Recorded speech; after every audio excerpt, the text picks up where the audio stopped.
Hello my dear students and welcome to next series. Last में मैंने आपको बताया था कि प्रॉपर्टीज ऑफ चार्ज का एक ऐसा प्रॉपर्टीज है, मतलब पूरी प्रॉपर्टीज ऑफ चार्ज में एक ऐसी प्रॉपर्टी जिसके बारे में हम लोग कंबाइंडली डिस्कस ना करके किसी एक अलग सेक्शन में डिस्कस करें। बेसिकली वो है दो चार्ज पार्टिकल के बीच में इंटरेक्शन की पॉसिबिलिटी। यानी बेसिकली हम लोग इस पूरे सीरीज में किस चीज के बारे में बात करने वाले हैं, वो है interaction between the two charge particle. लेकिन कुछ भी बोलने से पहले मैं ये कहूंगा कि आप एक बार ये एनिमेशन देख लीजिए, काफी कुछ ये खुद ही समझा देता है आपको। सेंटर पे एक प्लस चार्ज रखा हुआ है और इधर एक माइनस चार्ज है और इधर भी एक प्लस चार्ज है। जैसे ही थोड़ा सा नेगेटिव चार्ज को, यानी ये जो बॉल है इसको थोड़ा दूर ले जाके छोड़ते हैं तो नेगेटिव वाला बॉल खुद ब खुद भाग के किधर जाता है, प्लस की तरफ। और दूसरा वाला प्लस जो चार्ज है वो भाग के थोड़ा सा प्लस वाले चार्ज से दूर जाता है। तो जो हम जनरल ऑब्जर्वेशन निकालें वो ये है कि अगर दो चार्ज सेम नेचर के हैं तो इसका मतलब इनके बीच में जो पॉसिबल है वो है रिपल्सन। और अगर ये ऑपोजिट हो तो इनके बीच में जो पॉसिबल है वो है अट्रैक्शन। हालांकि इसमें थोड़ी सी बातें इंडिफरेंट है, बट देखते हैं क्या चीज है वो। जैसे मान लीजिए अपने हमने यहाँ पर अलग अलग तरीके के जो चार्ज पार्टिकल रख रखे हैं, इसको नेगेटिव चार्ज बोल देते हैं, इसको नेगेटिव चार्ज।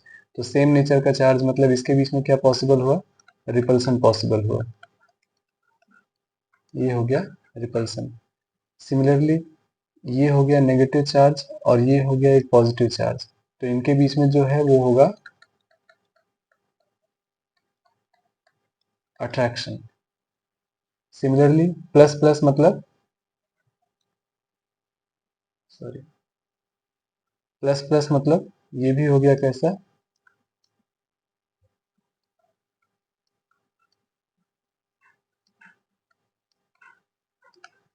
रिपल्सन। और प्लस माइनस का मतलब वापस हो गया अट्रैक्शन।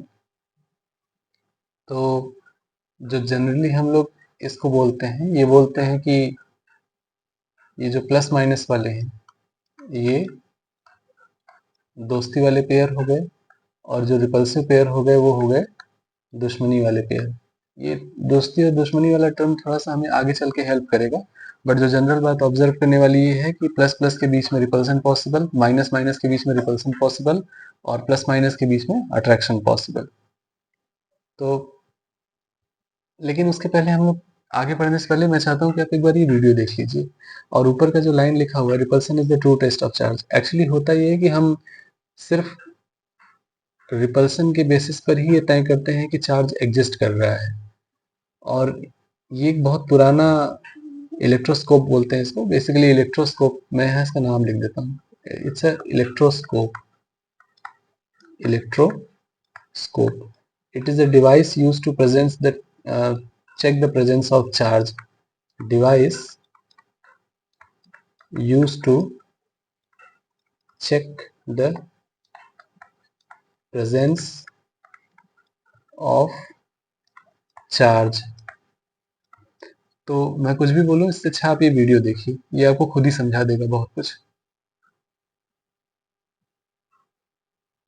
सी, जैसे ही हम लोग एक चार्ज रॉड को इसके पास ले आएंगे तो चार्ज पे जो भी रॉड पे जो भी चार्ज होगा वो सीधे सीधे इस कंडक्टर पे ट्रांसफर होगा, और कंडक्टर से होते हुए इस लीव्स पे ट्रांसफर होगा। और लीव्स पे भी कुछ सेम, यानी अगर प्लस चार्ज आया तो इस पर भी प्लस और इस पर भी प्लस। और जैसे ही प्लस प्लस का चार्ज आता है दोनों एक दूसरे को रिपेल करना शुरू कर देते हैं, यानी दोनों एक दूसरे से दूर भागना शुरू कर देते हैं।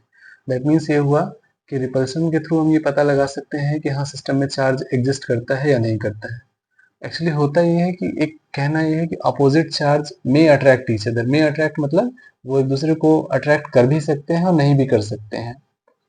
ऐसा तब होता है जब दो चार्जेस ऐसे रखे हों कि उन दोनों में मैग्नीट्यूड की डिस्पैरिटी ज्यादा हो, यानी एक चार्ज जो हो वो बहुत बड़े मैग्नीट्यूड का हो। दैट इज, यहाँ आपने देखा हुआ है कि capital Q is much much greater than small Q. तो इससे होता ये है कि जो अपना चार्ज क्लाउड जैसा कुछ बनता है, बेसिकली केमिस्ट्री में इसको स्क्रीनिंग इफेक्ट जैसा बोलते हैं। तो आपको जो बेसिक बात याद रखना है वो याद रखना है कि हमेशा हम ये याद रखेंगे, repulsion is the true test of charge and opposite charge में attract each other. Okay, so basically जो चार्ज सिस्टम की स्टडी होती है इंटरेक्शन की, जिस थियरी के बेसिस पर हम लोग इसको स्टडी करते हैं उसको बोलते हैं Coulomb's law of just a second, 1 minute. ठीक है, Coulomb's law of electrostatic interaction. तो वंस अगेन मैं कुछ बोलूं इससे अच्छा आप बस ये वीडियो देखिए और अपने सारे ऑब्जर्वेशंस खुद बनाइए। सी, और वीडियो के साथ साथ आप इस चार्ज के बेसिकली इसके मैग्नीट्यूड को भी ध्यान दीजिएगा कि एक किसमें से प्लस चार्ज है और दूसरा माइनस चार्ज है। हाँ, तो जैसे ही हम लोग इसको थोड़ा डिस्टेंस करके छोड़ते हैं, सी, अगर आप देख पा रहे होंगे तो इन दोनों के बीच में जो पॉसिबल है वो है अट्रैक्शन, बट इसको कोई ऐसा है जो जबरदस्ती खींच के रखना चाहता है, और ये रिपल्सन की कंडीशन है। रिपल्सन मतलब अभी जैसे इसके पहले सिचुएशन था, just let me check it.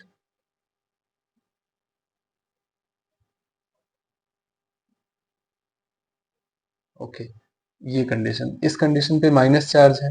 Minus charge मतलब दोनों एक दूसरे को अपनी तरफ अट्रैक्ट करके रखना चाहते हैं। See, this force is of attractive nature. और अब जैसे ही हमने मैग्नीट्यूड को चेंज किया, मैग्नीट्यूड पॉजिटिव मतलब अब दोनों चार्जेस हो चुके हैं पॉजिटिव नेचर का, मतलब अब इसमें क्या होने वाला है, रिपल्सन। और अब देख भी पा रहे होंगे कि दोनों फोर्सेस के डायरेक्शन ऐसा है जैसे ये दोनों एक दूसरे को जबरदस्ती एक चार्ज को दूसरे चार्ज की तरफ भेजने की कोशिश कर रहे हैं, क्योंकि इनमें बेसिक जो नेचर है वो रिपल्सन का नेचर है।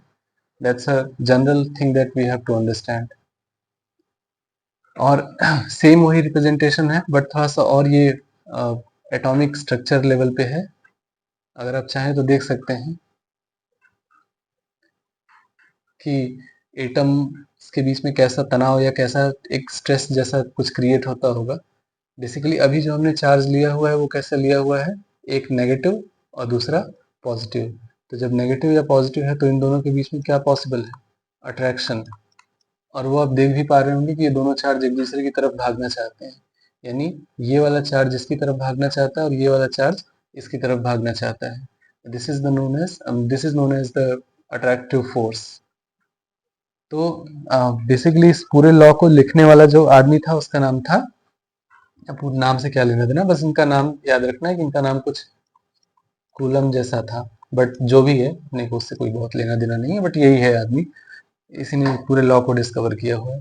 तो उन्होंने जो ऑब्जर्व किया वो ये ऑब्जर्व किया कि अगर दो पॉइंट चार्जेस, याद रखिएगा पॉइंट चार्जेस अगर दोनों को आर डिस्टेंस पर रख दिया गया, आर डिस्टेंस पर, तो इनके बीच में जो फोर्स होता था, पहली बात आप ऐसे समझिए कि force is directly proportional to Q1 and Q2। दूसरा ये कि force is inversely proportional to 1/r²। एक ऐसा फोर्स आप लोग ऑलरेडी देख चुके हैं G m1m2/r² के नाम से। बेसिकली वो लॉ ऑफ ग्रेविटेशन था, ये लॉ ऑफ इलेक्ट्रोस्टैटिक्स है। खैर जो भी हो, तो इन दोनों को अगर कंबाइंड करें तो हमें जो पहला इक्वेशन मिला वो मिला F is directly proportional to Q1 Q2/r²। Proportionality के सिंबल को हटाएंगे तो यहाँ एक प्रोपोर्शनैलिटी कांस्टेंट आएगा। बेसिकली दिस कांस्टेंट ये एक एक्सपेरिमेंटली ऑब्टेन्ड कांस्टेंट है, इसका कोई ऐसा डेरिवेशन में कोई खास योगदान नहीं है, बट ये याद रखिएगा कि दिस इज एक्सपेरिमेंटली, ये एक्सपेरिमेंटली ऑब्टेन्ड डेटा है। तो 1/4πε0 Q1 Q2/r², बहुत ही सिंपल सी बात, सबको पता होती है। जो समझने वाली बात है वो ये है कि जो एप्सिलॉन नॉट होता है इसको बोलते हैं permittivity, permittivity of free space. Free space मतलब एयर या वैक्यूम, खाली जगह समझ लीजिए। लेकिन सवाल यह है कि परमिटिविटी है क्या चीज।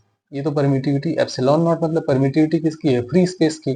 पर पहला क्वेश्चन तो ये उठेगा कि परमिटिविटी है क्या चीज। तो आप ऐसा समझिए कि परमिटिविटी किसी मटेरियल की, ये हमें बताता है कि वो कितना इलेक्ट्रिक फील्ड किस हद तक बर्दाश्त कर सकता है, यानी ये उसके रेजिस्टेंस की पावर दिखाता है कि वो कितना हद तक इलेक्ट्रिक फील्ड को बर्दाश्त कर सकता है। इसी को बोलते हैं परमिटिविटी। अगर आप एयर की बात करें, जैसे एक इमेज है मेरे पास, इसको थोड़ा ध्यान से देखिए। जाने अनजाने आपने कई बार देखा होगा कि जैसे ही कोई अगर वायर प्लग से हम लोग निकालते हैं तो एक स्पार्किंग जैसी क्रिएट होती है। बेसिकली स्पार्क इसलिए है क्योंकि जब भी आप एक प्लग को उससे निकाल रहे होते हैं सॉकेट से, तो आप सराउंडिंग में एक इलेक्ट्रिक फील्ड प्रोड्यूस करते हैं और वो इलेक्ट्रिक फील्ड इतना ज़्यादा होता है, आई मीन टू से कि जितना इलेक्ट्रिक फील्ड फ्री स्पेस यानी अपना एयर जितनी इलेक्ट्रिक फील्ड सह सकता है, ये उससे ज़्यादा होता है। और उससे ज़्यादा होने के साथ साथ इसमें क्या होता है, एक प्रोसेस होता है जिसको बोलते हैं आयनाइजेशन। आयनाइजेशन बेसिकली ये जो हमें स्पार्किंग दिखाई देता है, ये आयनाइजेशन है। सो कहानी ठीक है, बट अपने को जो याद रखना है वो याद रखना है कि F equals to K Q1 Q2 by are square, और K की वैल्यू जो है वो होगी 1/4 pi epsilon naught, 1/4 pi epsilon naught. और इस एप्सिलॉन नॉट को बोलते हैं permittivity of free space. But overall अगर बात करें तो ये 4 पाई एप्सिलॉन नॉट ये पूरा का पूरा एक कांस्टेंट वैल्यू है, जो कि हमें याद रखना है कि ये 9 इंटू 10⁻9 होता है, जो आपको याद रखना पड़ेगा। और एप्सिलॉन नॉट की अगर वैल्यू आप चाहें तो वो भी लिख सकते हैं, this is approximately epsilon not is 8.85 into 10⁻12। हालांकि इसका कोई मतलब नहीं है क्योंकि ज़्यादा से ज़्यादा क्वेश्चन कैसे ही सॉल्व होते हैं, तो डेटा इतना याद रखने की ज़रूरत नहीं है। लेकिन हमें इस K Q1 Q2 by are square की प्रॉपर्टीज के बारे में थोड़ा पता होना चाहिए, तो मैं पहले लिख देता हूँ यहाँ पर F is equals to K Q1 Q2 by are square. इसी फोर्सेस की प्रॉपर्टीज को एक एक करके डिस्कस करते हैं। पहला ये कि तभी ये पॉसिबल है, ये फोर्स हम तभी लगा सकते हैं जब हमारा चार्ज कैसा हो, symmetrical point charge. This is applicable only on point charge, applicable only on point charge. पर इसका मतलब ये नहीं कि अगर दो रॉड ऐसे रखे हुए हैं, जैसे मान लीजिए एक रॉड है, इस पे प्लस चार्ज है और इसके सामने कुछ ऐसे पॉइंट चार्ज रखा हो, तो इसका मतलब ये नहीं कि इस पे फोर्स लग नहीं रहा होगा या हम ये लॉ अप्लाई नहीं कर सकते, क्योंकि जाहिर सी बात है कि रॉड कोई पॉइंट चार्ज तो है नहीं। लेकिन फिर भी ये है कि अपने पास एक मैथमेटिकल टूल है जिससे हम लोग इसे पॉइंट चार्ज में कन्वर्ट कर सकते हैं। सो जो अपने को याद रखना है वो ये कि पहला इस लॉ का जो दिक्कत है वो ये है कि ये सिर्फ और सिर्फ कब लगाया जा सकता है, जब पॉइंट चार्ज पर एप्लीकेबल हो। हाँ, एक और चीज आपको याद रखना है कि इसमें हम सेंटर ऑफ चार्ज जैसे किसी भी चीज का डिस्कशन नहीं करते। सेंटर ऑफ चार्ज ऐसा कोई भी चीज होता नहीं है और ना ही ऐसे किसी भी चीज का हम लोग डिस्कस करते हैं। दूसरा जो हमको याद रखना है वो है कि it's a central force. Actually central force का क्या मतलब होता है, मान लीजिए आपने एक चार्ज पार्टिकल यहाँ रखा और दूसरा चार्ज पार्टिकल यहाँ रखा, तो सेंट्रल फोर्स का मतलब ये होता है कि इनके बीच में जो भी फोर्स लगेगा वो हमेशा इसी लाइन के अलोंग लगेगा, चाहे कैसे भी लग जाए लेकिन हमेशा इसी लाइन के अलोंग काम करता है। तो इसका जो जनरल बात हमें याद रखना है कि the force will always be along the line joining two charge। यही है सेंट्रल नेचर। तो बेसिकली अपने को याद ये रखना है कि सेंट्रल नेचर होने का मतलब ये है कि इनके बीच में जो भी फोर्स होगा वो हमेशा इसी वाली लाइन के अलोंग आएगा, दिस लाइन। इस लाइन के बाहर हम लोग जा नहीं सकते। दूसरा ये कि ये कंजर्वेटिव नेचर का फोर्स है। थोड़ा सा लिख के देखेंगे तो शायद ज़्यादा समझ में आएगा। मान लीजिए हम एक कोऑर्डिनेट एक्सिस बनाते हैं, यहाँ पर एक चार्ज रखते हैं Q1 और यहाँ पर चार्ज रखते हैं Q2 और इसके बीच के डिस्टेंस को बोलते हैं x। जाहिर है हमारा फोर्स इसी डायरेक्शन में लगेगा, क्योंकि अभी तक हमने जो भी बात किया है वो यही किया है कि ये सेंट्रल नेचर का है, यानी हमें फोर्स मिलेगा x के डायरेक्शन में। और Fx इक्वल्स टू हम लिखेंगे k Q1 Q2 by x square.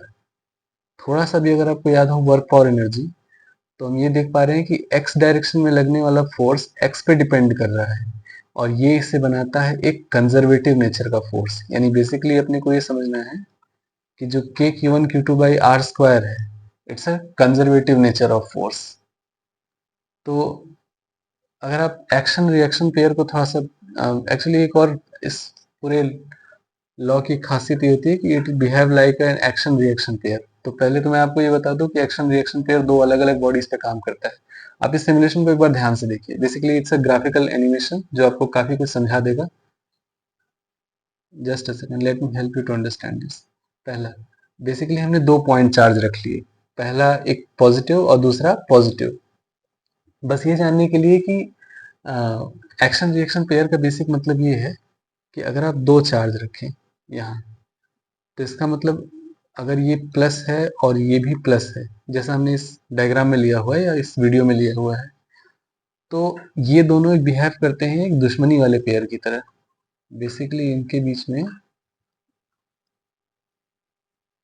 दुश्मनी जैसा कुछ है। तो ये वाला चार्ज इस वाले चार्ज को देख करके कहीं इधर भागना चाहेगा, और ये वाला चार्ज इसे देख करके कहीं इधर जाना चाहेगा।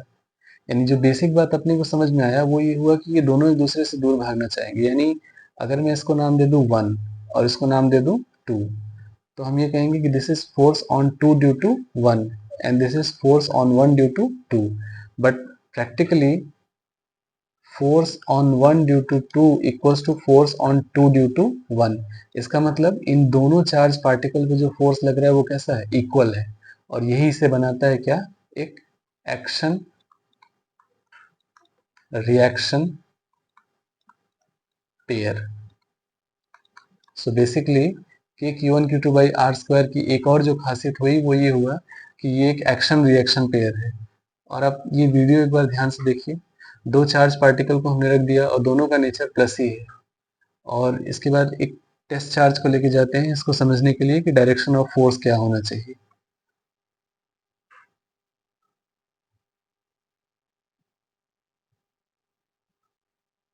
Okay, see this red line is the direction. ये रेड लाइन जो है वो डायरेक्शन को रिप्रेजेंट करता है। ठीक, अभी आप देख पा रहे होंगे कि ये जो डायरेक्शन है इस प्लस के अपोजिट डायरेक्शन यानी इससे थोड़ा दूर जाता हुआ हमें दिखाई दे रहा है। सिमिलरली अगर हम कोई दूसरा टेस्ट चार्ज लेकर आए जो इसके थोड़ा नजदीक होगा,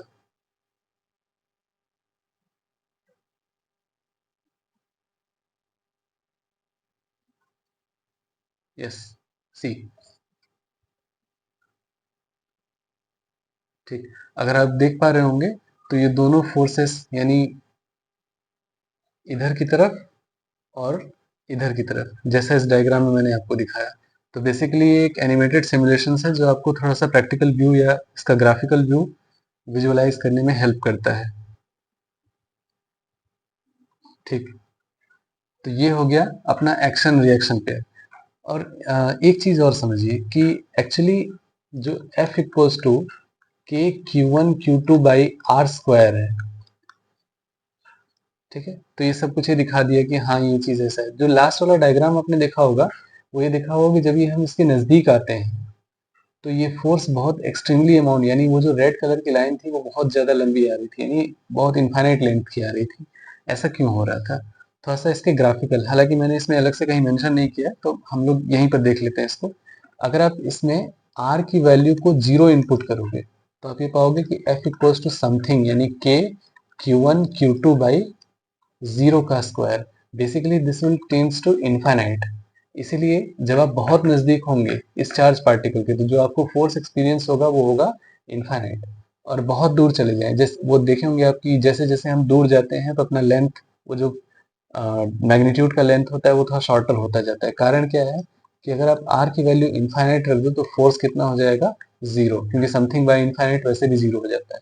तो अगर आप इसके ग्राफिकल नेचर की बात करोगे यानी ग्राफ ऑफ कि Q1 Q2 by are square को प्लॉट करने की कोशिश करोगे ये कुछ ऐसा बनता हुआ आपको दिखाई देगा, यानी इनवर्सली वेरिएशन कुछ इस तरह से। ठीक, और बाकी ये पूरे डायग्राम में सिर्फ ये समझाने की कोशिश की गई है कि इस चार्ज पार्टिकल पे जो इसकी वजह से फोर्स लगेगा, जस्ट अ सेकेंड, इस वाले चार्ज पार्टिकल पर, इस वाले चार्ज पार्टिकल पे जो फोर्स इसकी वजह से लगेगा और इस वाले चार्ज पार्टिकल पे जो फोर्स इसकी वजह से लगेगा बेसिकली वो बराबर ही होंगे।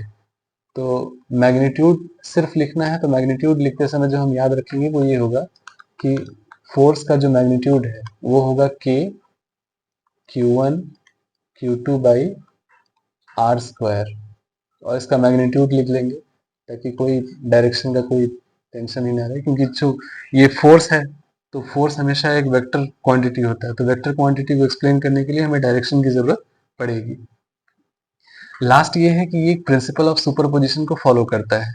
बेसिकली प्रिंसिपल ऑफ सुपरपोजिशन का मतलब ये होता है कि अगर कोई क्वांटिटी है जो वेक्टर है, तो और अगर हमें ऐसे कई क्वांटिटीज को आपस में ऐड करना है, तो हमें इस क्वांटिटी को जैसे ऐड करना होगा वो उसके वेक्टर सम की तरह होगा।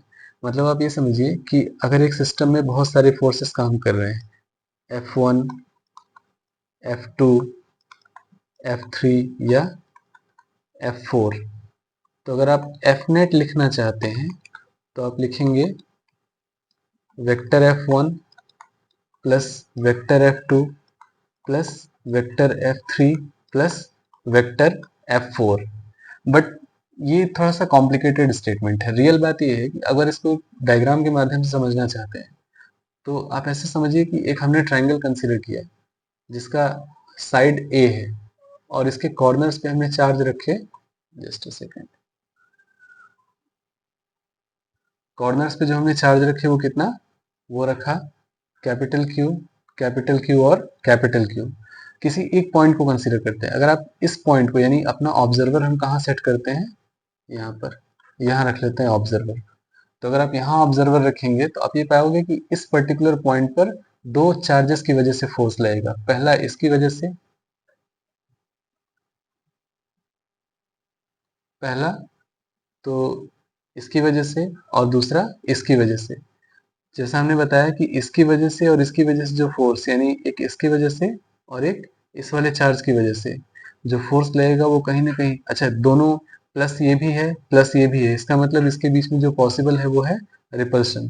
तो अगर मैं इस वाले चार्ज की बात कर रहा हूँ तो ये देखते ही कहीं इधर जाना चाहेगा, और अगर इस वाले चार्ज पार्टिकल की बात करोगे तो ये देखते ही कहीं इधर जाना चाहेगा।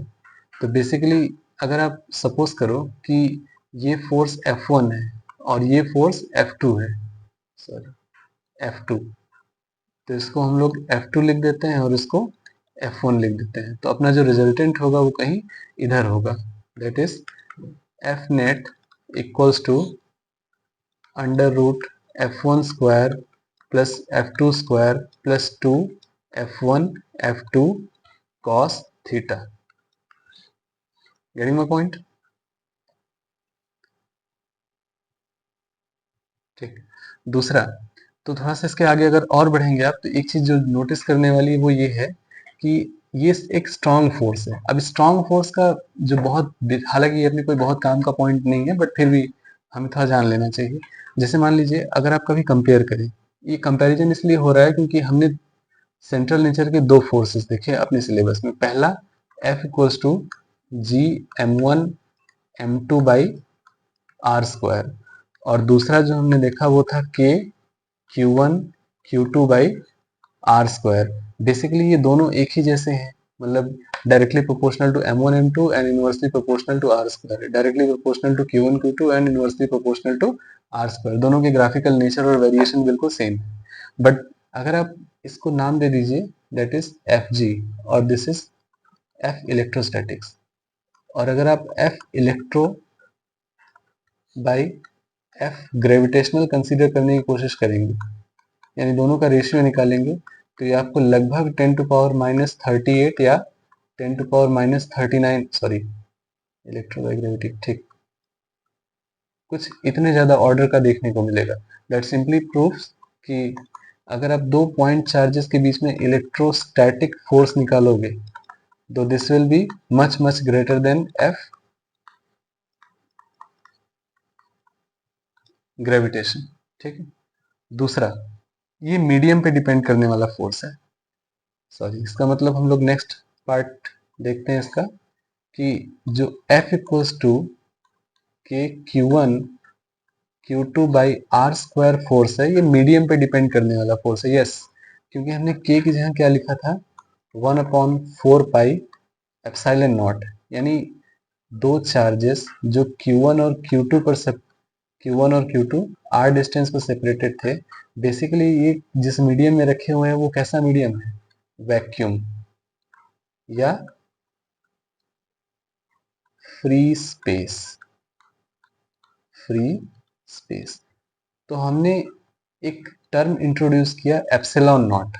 बेसिकली एप्सिलॉन नॉट यही प्रूफ करता है कि ये फोर्स मीडियम पे डिपेंड करता है। इसका मतलब अगर ये फ्री स्पेस ना हो करके यहाँ कोई दूसरा मीडियम होता तो शायद यहाँ एप्सिलॉन नॉट ना आकर के कुछ और आता।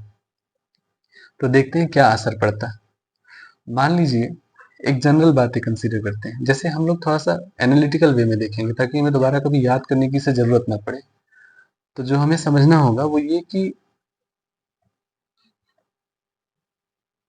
Sorry just a second,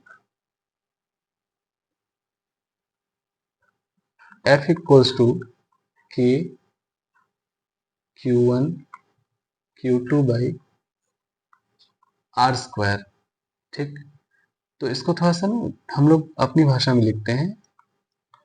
F equals to 1/4 pi epsilon naught Q1 Q2 by are square. मैं आपको फिर से बता दूं कि हम लोग ये एप्सिलॉन क्या होता है और बाकी सारी चीजें क्या होती हैं, हम लोग इसको थोड़ा सा और डिटेल में पढ़ेंगे जब कैपेसिटेंस वाला चैप्टर आएगा। बट अभी के लिए थोड़ा सा हम लोग सिर्फ एक थ्योरेटिकल डिस्क्रिप्शन ले रहे हैं कि ये क्या चीज होता है और कैसे होता है। एक वर्ड आएगा आपके सामने जिसको बोलेंगे डाई इलेक्ट्रिक। आप अब डाई इलेक्ट्रिक क्या होता है अभी आप इसके बारे में सोचिए मत, अभी के लिए आप सिर्फ इतना मान लीजिए कि dielectric is a kind of insulator. Insulator, बस इतना जान लीजिए कि एक तरह का इंसुलेटर है। हालांकि ये एग्जैक्ट इंसुलेटर नहीं है, बट ये क्या होता है ये हम अगले आने वाले चैप्टर्स में समझ लेंगे। तो मान लीजिए हमने पहला चार्ज रखा Q1 और दूसरा रखा Q2 और इसके बीच में एक डाई इलेक्ट्रिक मीडियम भर दिए जिसका कि डाई इलेक्ट्रिक कांस्टेंट कितना है, K है। वंस अगेन आई रिपीट कि डाई इलेक्ट्रिक क्या चीज है, डाई इलेक्ट्रिक कांस्टेंट क्या चीज है, ये हमें अगले वाले चैप्टर में ज्यादा अच्छे समझ में आएगा। क्योंकि अभी हम ये देख पा रहे हैं कि अपना जो K Q1 Q2 by are square है वो मीडियम पे डिपेंड कर रहा है। इसलिए हमें थोड़ा सा ये बात जानना जरूरी है हमारे लिए कि अगर मीडियम चेंज हो गया तो इस फोर्स पे क्या असर पड़ेगा। तो अगर मीडियम चेंज हुआ तो जो फोर्स नया आता है वो आता है Q1 Q2 divided by 4 pi epsilon naught into के आर स्क्वायर। और ये के जो है, ये जो के है यही अपना डाई इलेक्ट्रिक कांस्टेंट। के मतलब डाई इलेक्ट्रिक कांस्टेंट। ठीक, तो अब थोड़ा सा इसको मैथमेटिकली लिखने का प्रयास कीजिए और इसको ऐसे देखिए 1/4 pi epsilon naught into Q1 Q2 divided by under root K R square. Actually हम ये अंडर रूट के आर इसलिए कह रहे हैं क्योंकि हम चाहते हैं कि हमारे लिए ये जो फॉर्मूला है थोड़ा सा चेंज हो जाए। क्यों ना इसको एक नाम दिया जाए, इफेक्टिव डिस्टेंस। Effective distance.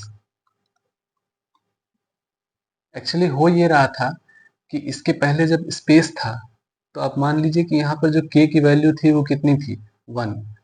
तब भी वही लिखा हुआ था अंडर रूट 1 आर का होल स्क्वायर, तो उसमें कोई खास फर्क नहीं पड़ेगा। लेकिन इससे हमारा फायदा ये होगा कि दोबारा अगर कभी मटेरियल ऐसा बना कि जिसमें कहीं बीच में कोई एक डाई इलेक्ट्रिक इंसर्ट किया गया, जैसे मान लीजिए दूसरे वाले केस में दो पॉइंट चार्जेस रखे हुए हैं Q1 और Q2, इन दोनों को कुछ r डिस्टेंस पे सेपरेट किया गया, बट कहानी में ट्विस्ट ये है कि t डिस्टेंस में एक डाई इलेक्ट्रिक भर दिया गया और बाकी का जो डिस्टेंस है r माइनस टी, इसके साथ कोई छेड़छाड़ नहीं करेगी। तो जहां जहां डाई इलेक्ट्रिक भरा रहता है, डाई इलेक्ट्रिक का अगर डिस्टेंस d है यानी इसका थिकनेस t है, तो असल में थिकनेस t हमारे काम का है नहीं। हमारे काम का जो इफेक्टिव डिस्टेंस है वो है t अंडर रूट के का स्क्वायर। या अभी के लिए तो आप इतना समझ लीजिए कि हाँ यही चीज होता है। तो जो हम लोग यूज करेंगे फॉर्मूला, सॉरी, वो ये होगा 1/4 pi epsilon naught into Q1 Q2 by r minus T plus T under root K का square is a method of effective separation. ये इफेक्टिव सेपरेशन है, यानी अगर कोई डाई इलेक्ट्रिक बीच में भर दिया गया तो जो इफेक्टिव सेपरेशन होता है वो कुछ इतना होता है। ठीक, so thank you for watching.